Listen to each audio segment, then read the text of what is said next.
Oh, ada ikan tarik. Sambar dia tapi tak kena. Kita akan menggunakan skirt rambler. Kita cuba je lah. Angin kuat sikit.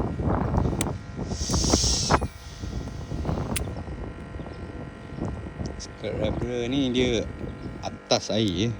So kalau kita jerk-jerk dia pun boleh.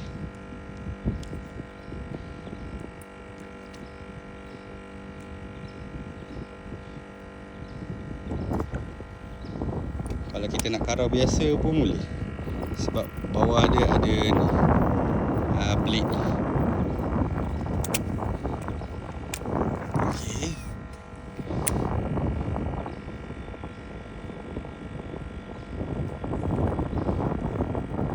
Oh, ada ikan tarik. Sambar dia tapi tak kena. Okay, ikan tertarik juga dengan ni jump frog. Jump frog, okay. Jump frog kat muara. Kenapa tahu?